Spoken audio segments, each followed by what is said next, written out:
अस्सलाम स्टूडेंट्स, कैसे हैं आप सब। हाँ जी स्टूडेंट्स, आज हमने एक्सरसाइज नंबर 1.3 स्टार्ट करनी है। ठीक है, एक्सरसाइज नंबर 1.3 हमने स्टार्ट करनी है आज हम उसका क्वेश्चन नंबर 1 और 2 करेंगे। ठीक है, क्वेश्चन नंबर 1 क्या है students, the sum of 3 consecutive integers is 42, find 3 integers। ठीक है, 3 इंटीजर्स का सम जो है वो 42 की इक्वल है। आपने 3 इंटीजर्स फाइंड सम करने ऑफ हैं। 3 पहले consecutive integers is 42, find 3 integers। Integers क्या है, मैंने आपको बताया था ना, इंटीजर्स को जैसे नोट करते हैं 0 +, -1 +, -2 एंड सो ऑन। ठीक है, यहाँ पे आपने 3 इंटीजर्स बताने हैं और उनका सम उन्होंने बता दिया है। कंडीशन क्या दी है, 42 का सम है। कंसेक्टिव, कंसेक्टिव का वर्ड यहाँ पे यूज़ किया। कंसेक्टिव का मतलब क्या है, कंसेक्टिव का मतलब एक के बाद दूसरा। मतलब जैसे अब मैं कह रही हूँ मैंने 2 मैंने इंटीजर लिया है पहला, तो 3 4 जो होगा वो दूसरा तीसरा इंटीजर होगा। मतलब मीन्स के जो फ़ौरन उसके बाद दूसरा नंबर है। ठीक है, जैसे फॉर एग्जांपल अगर मैं 11 ले रही हूँ, ठीक है, तो फिर 12 और 13 दूसरा और तीसरा होगा। 11 12 13 16 17 18 ये कॉन्सेक्टिव नंबर्स 3 इंटीजर्स। ठीक है, जो एक के बाद फ़ौरन जो दूसरा नंबर आए फिर तीसरा आए। ठीक है, ये कॉन्सेक्टिव इंटीजर्स हमारे पास कहलाते हैं। चलें अब यहाँ पे देखें, मैं यहाँ पे लेट कर रही हूँ। मुझे नहीं पता यहाँ पे टीचर्स कौन से होंगे। ठीक है, कौन से 3 नंबर आएंगे, 15 16 17 आए, 21 22 23 आए। मुझे नहीं पता आंसर में कौन से 3 टीचर्स आएंगे। तो हमें जब नहीं पता होता तो हम उसको क्या कर लेते हैं, फ़र्ज कर लेते हैं, लेट कर लेते हैं। तो मैंने लेट कर लिए, लेट 3 टीचर्स। ठीक है, लेट 3 टीचर्स। मैं यहाँ पे लेट कर रही हूँ कि हमारे पास 3 टीचर्स आर। पहला इंटीजर अगर मैं एक्स कह रही हूँ, देखिए स्टूडेंट्स, अगर मैं पहला इंटीजर फॉर एग्जांपल यहाँ पे मैं 6 कह रही हूँ, फिर दूसरा इंटीजर क्या होगा, 7 होगा, तीसरा क्या होगा, 8 होगा। तो स्टूडेंट 6 में कितनी ऐड करके अगला आ रहे हैं, 1। फिर 6 में कितनी ऐड करके थर्ड आ रहे हैं, 6 में कितने ऐड किए हैं तो तीसरा नंबर है 2। इसका मतलब है स्टूडेंट्स, अगर मैंने यहाँ पे लेटर किया है कि पहला इंटीजर एक्स है, तो दूसरा फिर क्या होगा, इसका अगला नंबर क्या आएगा, x+1। तीसरा क्या होगा, इस एक्स में कितने ऐड करेंगे तो तीसरा नंबर आ रहे हैं 2। ठीक है, पहला नंबर अगर x है तो उससे अगला नंबर क्या होगा, x+1, और उससे अगला नंबर नेक्स्ट क्या होगा, x+2। ये 3 इंटीजर हमने लेट कर लिए हैं। मैंने आपको बता दिया क्यों मैंने 1 और 2 को ऐड करवाया है। इसकी तरफ देखते हुए, कंसेक्टिव का मतलब है ये अगर 6 है तो फिर 7 8 भी होगा। ठीक है, तो 6 में कितने ऐड करके अगला नंबर आ रहा है 1, फिर 6 में कितने ऐड करके उससे नेक्स्ट नंबर आ रहे हैं 2। तो इसलिए फिर मैंने यहाँ पे लेट कर लिया। मुझे नहीं पता वो इंटीजर क्या है, वो पहला इंटीजर 6 है, 7 है, क्या है, तो मैंने लेट कर लिया वो x है। उससे फिर नेक्स्ट नंबर x+1, फिर उससे नेक्स्ट नंबर x+2। ठीक है, 3 इंटीजर्स हैं according to the given condition. Condition उन्होंने क्या दी हुई है, according to the given condition. ठीक है स्टूडेंट्स, यहाँ पे कंडीशन उन्होंने ये दी है कि सम ऑफ 3, इन तीनों को जमा करना है और किसके बराबर लिखना है, 42 की। चलें तीनों को ऐड करते हैं, x+1 प्लस x+2। ये देखिए, फर्स्ट नंबर, सेकंड और थर्ड, मैंने तीनों को ऐड कर लिया है और उसको किसकी इक्वल लिखा है मैंने, 42 की। ठीक है, क्या कह रहे हैं हम, किसकी इक्वल लिखना है, इसको 42 की इक्वल लिखना है। हमने इन तीनों को ऐड कर लिया मैंने। ठीक है स्टूडेंट्स, चलें अब ये देखें, x में x को ऐड करेंगे, 1x, फिर 2, और कितने x बन गए यहाँ पे, 3x, और 1 + 2 + 3। इधर प्लस का 3 उधर जाके हो जाएगा। मैंने यहाँ पे x की वैल्यू निकालनी है ना, x के साथ कुछ ना हो, यहाँ पे प्लस का 3 है, इसको उस साइड पे ले जाएंगे तो क्या हो जाएगा, माइनस का 3।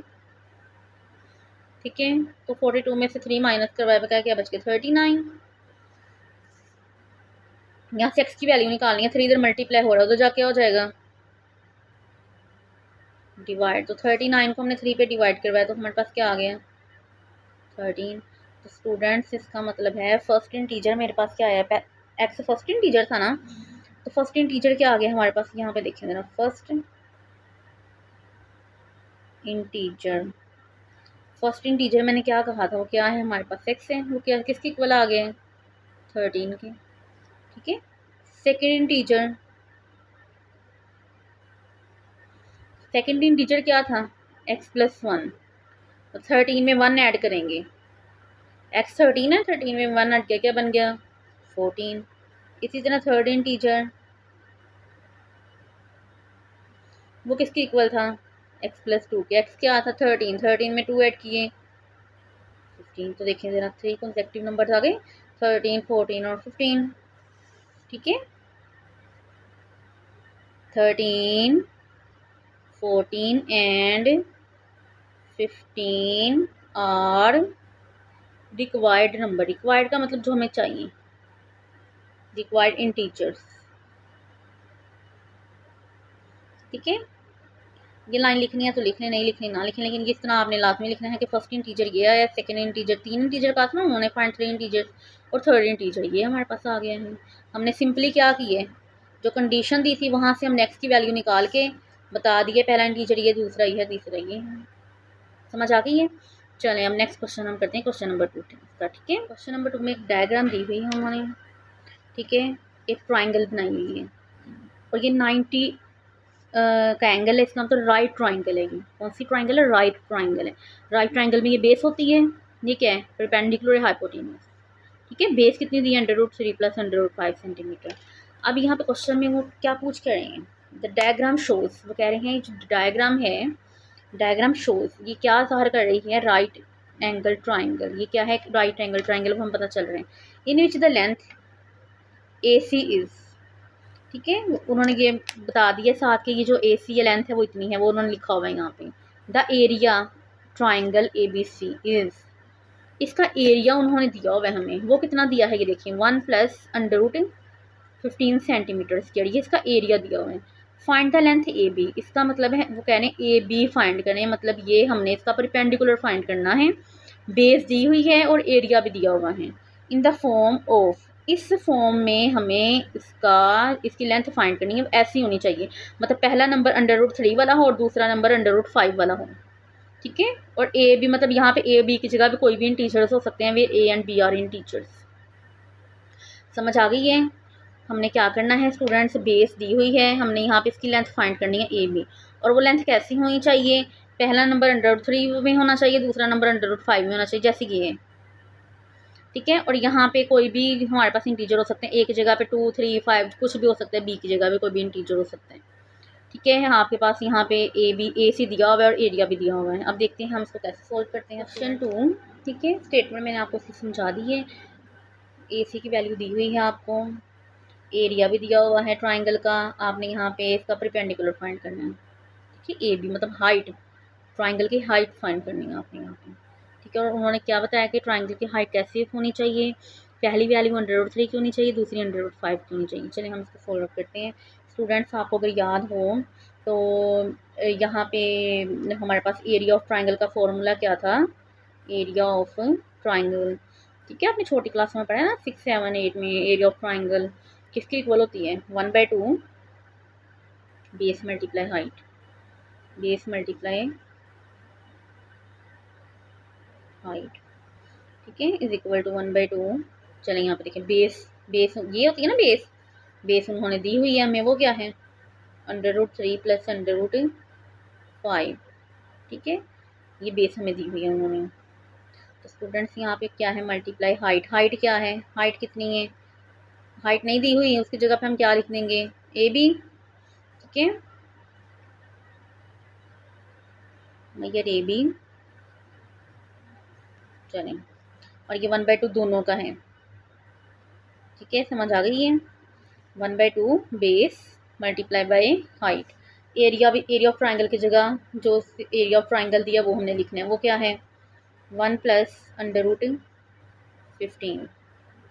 ठीक है, स्टूडेंट्स 2 इधर डिवाइड हो रहा है। ठीक है, ये साइड पे जाके क्या हो जाएगा, मल्टीप्लाई हो जाएगा। ठीक है, चलें अब देखें, 2 को हमने इसके साथ मल्टीप्लाई करवा दिए, इधर हमारे पास क्या रह गया, √3 plus √5 multiply by Maihar AB। ठीक है, हमने यहाँ पे AB की वैल्यू निकालनी है, इसके साथ मल्टीप्लाई हो रहा है, दूसरी साइड पे जाके क्या हो जाएगा, इसको हम डिवाइड कर देंगे इसके साथ। ठीक है,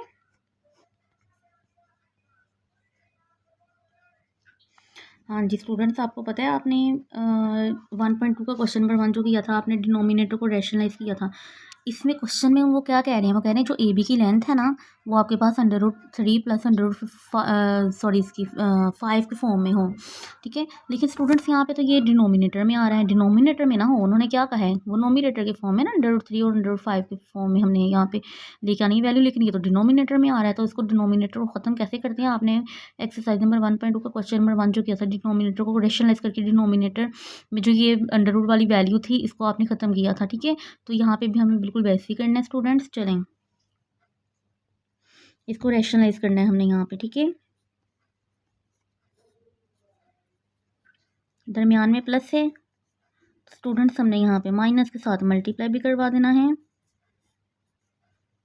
और डिवाइड भी, ठीक है। हमने यहाँ पे नोमिनेटर को नोमिनेटर से मल्टीप्लाई करवा देना है, डिनोमिनेटर को डिनोमिनेटर से मल्टीप्लाई करवा देना है, ठीक है। ये देखें ऐसे, अब ये 1 को आपने √3 से पहले मल्टीप्लाई करवाना है, फिर √5 से, फिर √15 को 3 से और 5 से, देखें यहाँ पे मल्टीप्लाई करवा दिए।